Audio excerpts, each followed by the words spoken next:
Assalamualaikum warahmatullahi wabarakatuh. Alhamdulillah, syukurillah, salatu wassalamu ala rasulillah Sayyidina wa maulana Muhammad ibn Abdullah wa ala alihi wa ashabihi wa tabi'aihi wa mawala. La hawla wa la quwwata illa billah. Para jamaah salat isya, salat tarawih dan salat witir Masjid Baitul Falah, kaum muslimin dan muslimat rahimakumullah. Marilah bersama-sama kita panjatkan segala bersyukur kita pada Allah Subhanahu wa taala dengan mengucapkan hamdalah. Alhamdulillahi rabbil alamin, tsumma alhamdulillahi rabbil alamin, tsumma alhamdulillahi rabbil alamin. Bahwasanya sampai hari ini kita semua masih dalam keadaan sehat walafiat, lahir maupun batin, tetap iman dan Islam, sehingga kita bisa menunaikan ibadah puasa dan amalan-amalan yang lain selama di bulan Ramadan ini.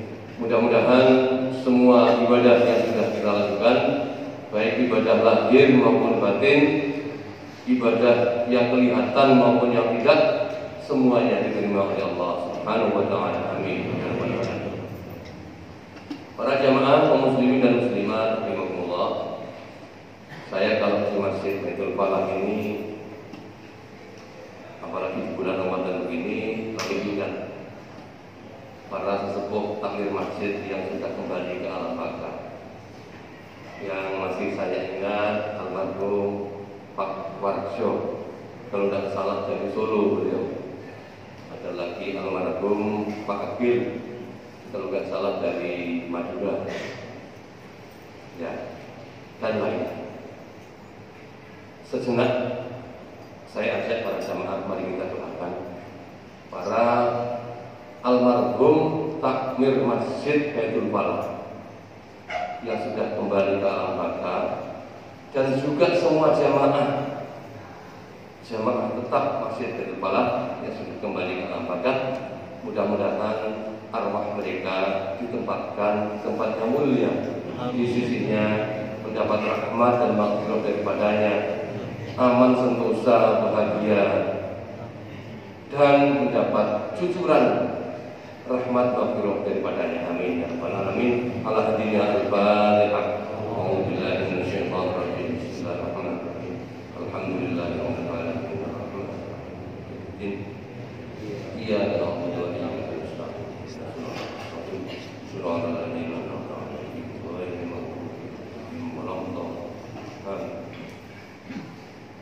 Fatihah yang kedua, mudah-mudahan bagi para pengurus takmir masjid yang masih hidup tetap diberi kesehatan, tetap iman dan Islam, tetap istiqomah dalam mengemban amanah, juga termasuk para jamaahnya. Amin ya rabbal alamin. Al-Fatihah. A'udzubillahi minasyaitonir rajim. Bismillahirrahmanirrahim. Alhamdulillahirabbil alamin. Arrahmanir rahim. Maliki yaumiddin.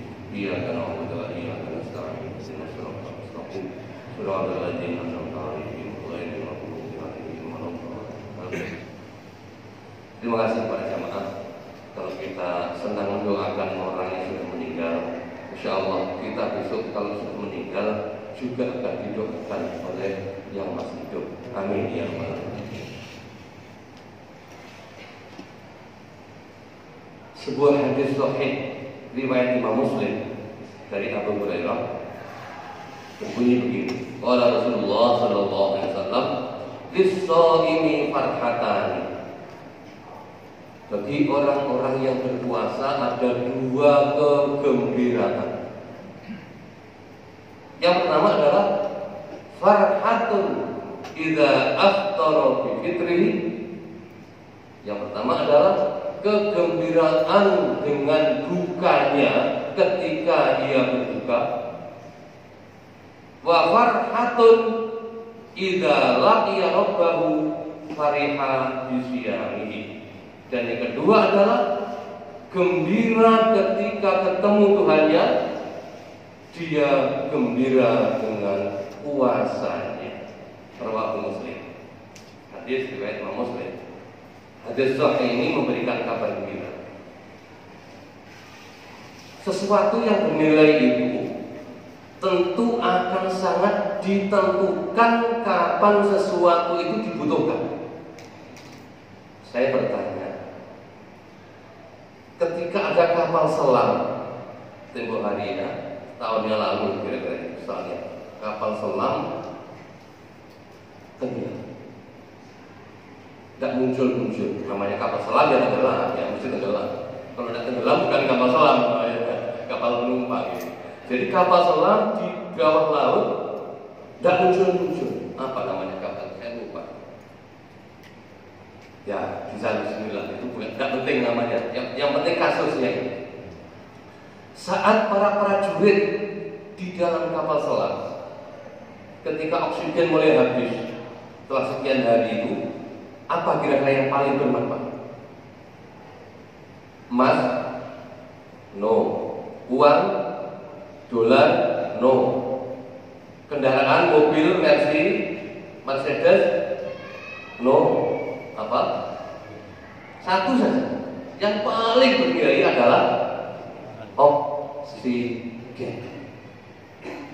Saat itu tidak ada lagi yang bermanfaat kecuali oksigen. Kalau disuruh milih emas 5 kilo sama oksigen 1 tabung, ya, mesti milih oksigen 1 tabung dibanding emas 5 kilo. Baik, saya berpikir ketika ada banjir bandang, seringkali kita melihat banjir bandang di Jember, di Tulungagung, di Pacitan, di Banten tempoh hari ketika ada tsunami. Setelah itu ada tanah longsor juga di Malang. Apa yang paling bermakna ketika ada banjir bandang saat banjir ini? Tentu yang pertama adalah tempat yang bisa dijadikan pegangan. Gandolan. Gandolan apa gondelan? Kalau gondelan di telinga ya, gondel. Ini gondelan di sini. Gandolan. Karena orang semua kentir, apa kentir itu? Hanyut, semua hanyut. Maka ia ingin menyelamatkan diri mencari pegangan, sesuatu yang bisa dijadikan pegangan. Sama kalau disuruh milih apa ini? Milih mobil, milih emas, milih dolar, milih rupiah, mesti milih tempat yang kokoh yang bisa menjadi gandolan. Apalagi kalau sudah hanyut, orangnya hanyut, ikut hanyut benda-benda itu, dia hanya butuh sebuah balok papan. Mobil mobil tenggelam juga. Balok papan. Kalau tidak ada balok papan, pohon apa? Pohon pisang. Nah, pohon pisang. Kalau ada pohon pisang ikut hanyut, ya itu yang dicari, lebih bermakna. Dan seterusnya. Artinya apa? Benda itu bernilai ketika benda itu tepat kapan dibutuhkan. Nah sekarang kaitannya dengan Liso ini Farhatani tadi itu.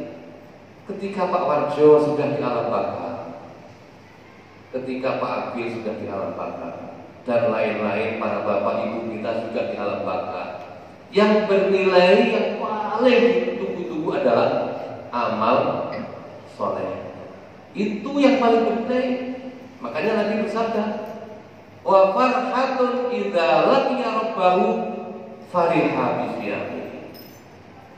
Kegembiraan yang kedua, nanti yang pertama saya balik dulu, nanti yang pertama nanti kita akhirkan. Yang kedua adalah ketika bertemu Tuhannya, ia gembira oleh gondelan tadi itu. Mendapat gondelan seperti pohon pisang, seperti kayu satu buah balok yang mengapung-apung atau sebuah ban bekas. Ya, saya ambil ban karena ban ada ban bekas, ada ban baru. Bukan lagi ban baru yang dibutuhkan. Kalau ban baru ya masih di mobil-mobil itu. Kalau ban bekas biasanya tercecar di mana-mana, ikut hanyut. Kalau ban bekas, kalau ban baru nggak mungkin ikut hanyut. Mesti ban baru itu belum dipompa karena di toko atau di mobil karena menyatu dengan mobilnya. Yang dicari ban bekas, ban yang penuh tanggal-tanggalan itu, kalau itu hanyut itu lebih bermakna. Jadi wa farhatun bisyamihi wa farhatun idza laqi rabbahu fariha bisyami. Kita semua akan ngalami. Ini bukan cerita fiksi. Sekali lagi, ini bukan cerita fiksi. Semua orang akan ngalami.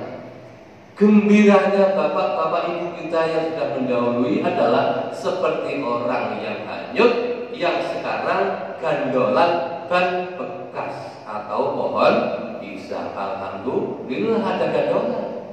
Coba bayangkan ya, tidak ada gandolan, sudah mati tenggelam, terbawa arus. Nah, maka puasa ini sebenarnya untuk apa sih? Kalau saya buat pertanyaan, mengapa sih kita berpuasa? Untuk bertakwa apa? Karena ayatnya la'allakum tattaqun. Ya, kalau sudah bertakwa mengapa? Pertanyaan berikutnya, kalau sudah bertakwa mengapa? Kita berpuasa itu endingnya, tujuan akhirnya adalah agar kita bisa kembali ke pangkuan asal usul kita, Tuhan kita, Allah Subhanahu wa Ta'ala, dengan nyaman, bahagia, dan sentosa. Makanya Idul Fitri, nanti Idul Fitri kembali ke kesucian, karena kita itu asal usulnya suci. Nenek moyang kita, Mbah Nabi Adam dan Ibunda Hawa itu suci. Karena ada kesalahan sedikit, tapi kesalahan itu sudah diskenario oleh Allah bahwa nanti akan ada penghuni bumi. Sebelum Nabi Adam menghuni bumi itu ada namanya makhluk Banul Jan. Jadi bumi ini sebelum ada manusia, menurut tafsir Al-Quran, kalau dibuka tafsir surat Al-Baqarah itu, Al-Baqarah cerita Adam turun dari surga ke dunia itu, sudah sebelum Adam sudah ada makhluk namanya Banul Jan. Artinya apa itu? Anak cucu jin. Maka kalau sekarang film-film anak-anak itu penghuni planet, makhluk purba, digambarkan neko-neko macam-macam bentuknya, itu tidak salah, tidak terlalu salah, karena wajahnya aneh-aneh, bentuknya aneh-aneh. Ya, kalau agama menamakan makhluk sebelum kita namanya Banul Jan. Dari mana tahu Pak Ali? Nah itu dialognya malaikat dan Allah itu. Wa idh qulna lil malaikati inni ja'ilun fil ardi khalifah qalu ataj'alu fiha man yufsidu fiha wa yasfiku dima'. Al-ayat Al-Baqarah. Wahai malaikatku, aku akan menjadikan pengganti khalifah di muka bumi. Para malaikat protes. Ya Tuhan, mengapa engkau jadikan khalifah lagi di muka bumi? Mereka akan membuat kerusakan dan pertumpahan darah. Pertanyaannya, kok mereka tahu? Kok belum ada manusia? Tahu dari mana? Mereka membuat kerusakan dan pertumpahan darah. Nah ini para ahli tafsir, menurut informasi ayat tadi itu adalah dulu pernah ada makhluk yang membuat kerusakan, ada pertumpahan darah, yaitu Banul Jan. Makanya dialog malaikat dan Allah itu menggambarkan sudah ada makhluk sebelum manusia. Baik, saya kembali. Jadi karena asal usul kita itu bersih, maka nanti Idul Fitri itu dimulai sejak sekarang. Nah ini mohon maaf, saya luruskan. Kalau ada orang menganggap Idul Fitri itu 1 Syawal, itu maksudnya merayakannya 1 Syawal. Tapi kembalinya sendiri, Idul Fitrinya sendiri, Idul Fitri itu artinya kembali kepada kesucian. Dimulai semenjak 1 Ramadan. Jangan lupa, makanya kita ini sedang memfilter, ya, sedang scanning. Ibaratnya file itu kita sekarang sedang men-scanning file-file kita ini dengan puasa Ramadan, dengan sholat tarawih, dengan ibadah-ibadah yang lain, agar nanti kelak ketika kembali ke hadapan Allah Subhanahu wa Ta'ala dalam keadaan suci, bersih, akhirnya kita damai di pangkuan di sisi Allah Subhanahu wa Ta'ala. Itu kegembiraan yang kedua. Sementara kegembiraan yang pertama tadi adalah gembira dengan bukanya ketika dia berbuka. Para jamaah, tadi jam 12 siang atau jam 1 siang, apa yang paling kita pikirkan? Saya tanya, jujur saja ya, jujur saja. Jam 12 siang, jam 1 siang, yang paling kita pikirkan kapan tekone maghrib. Waduh, ini es kopior sudah menunggu kita, ini dawet sudah menunggu kita. Apalagi yang berkolak, ibu-ibu yang nyamper kolak itu, kolak sudah tersedia di meja makan. Itu tadi jam 12, jam 1, jam 2. Sehingga seperti itulah kira-kira orang yang nanti menunggu surganya Allah. Seperti itu rasanya. Jam 1, jam 2 sampai jam 3 siang rasanya kolak, rasanya bakso, rasanya dawet, rasanya macam-macam sudah di otak kita macam-macam. Seperti itulah rasanya nanti orang yang kembali kepada Allah Subhanahu wa ta'ala. Ketika dur maghrib tiba, alhamdulillahirabbil alamin. Ternyata menunda sebentar, menunda kenikmatan sebentar. Kita menahan kenikmatan dunia sebentar dengan berpuasa, dengan sholat, dengan zakat, dengan tarawih, dengan tadarus dan lain-lain.